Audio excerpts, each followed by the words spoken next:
C'est la route la plus ancienne de Conakry. Un morceau de goudron d'une vingtaine de kilomètres qui relie le centre-ville à la banlieue et qui traverse tous les quartiers populaires de la capitale.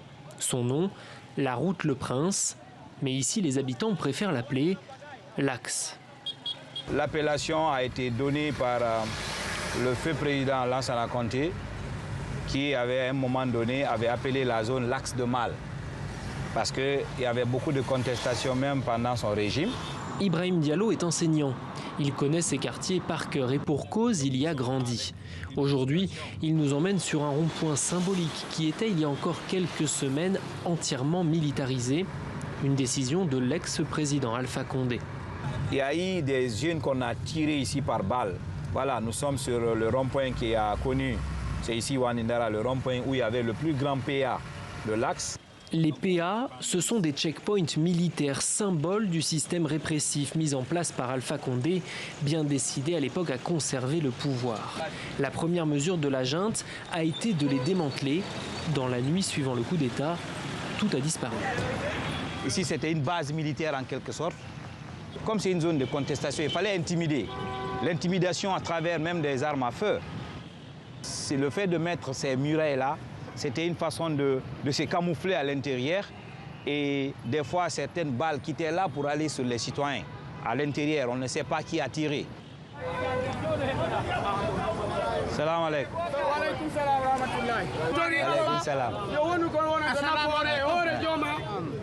Comment ça se passe la vie dans le quartier depuis le coup d'État? Ça va mieux ici? Si vous étiez venu ici il y a 3 semaines, il y avait 10 pick-up de policiers prêts à vous bondir dessus et à vous bastonner. Qu'est-ce qui a changé pour vous vu qu'il n'y a plus l'ancien président Alpha Condé? Nous étions dans une répression inouïe dont on ne peut pas expliquer. Les gens n'étaient pas du tout libres, ni dans le travail, ni dans le mouvement. Depuis que le changement a été effectué, les gens sont très libres.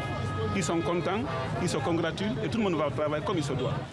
Quiconque s'opposait au régime déchu faisait l'objet d'être arrêté, séquestré et emprisonné.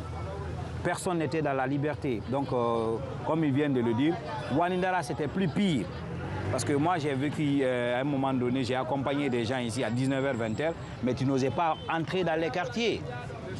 Sur ce rond-point, il ne reste plus qu'une dalle de béton fissurée et les souvenirs des témoins. Avec Ibrahim, nous reprenons la route de l'Axe. Cette route, elle a tout vu de l'impunité qui prévalait ces dernières années. Si cette route pouvait parler, elle allait dire qu'elle a subi tout sauf la justice et la liberté. Et l'impunité, c'est la source de frustration. Et bon nombre de gens qui ont été victimes dans cette zone l'ont accepté parce que tout simplement, ils n'ont pas confiance à la justice qui était inféodée. Féodé au gouvernement? Au gouvernement, pas l'exécutif, oui, le gouvernement. D'Alpha Condé. Alpha Condé, c'était lui le président, c'était lui la justice, c'était lui l'Assemblée aussi. Donc il était le seul maître du terrain. Celui qui n'est pas d'accord avec lui, tu vas sauter, c'était ça. Pourtant, Alpha Condé n'a pas toujours considéré cette zone comme le mal incarné. Et pour cause, quand il était lui-même opposant, il avait élu domicile ici et établi son quartier général de campagne, celui qui l'a mené à la victoire en 2010. Mais en une décennie, beaucoup de choses ont changé. En tout cas pour Alpha Condé, car dans les quartiers de l'Axe, dès que l'on quitte la route principale, il n'y a plus grand-chose. Bon, ça c'est un des cafés les plus fréquentés de Koloma. Les jeunes viennent passer le temps ici. Ici, on vend le café tout bas. Tu peux nous donner un café là-bas? Parce que ici, c'est le Parlement, c'est l'Assemblée.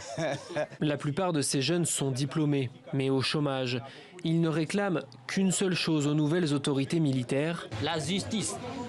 La justice pour tout le monde. Ça ne doit pas être une justice à 2 vitesses. Parce que lui-même, il a dit que, lorsqu'il a pris le pouvoir, il a dit que la justice sera son boussole.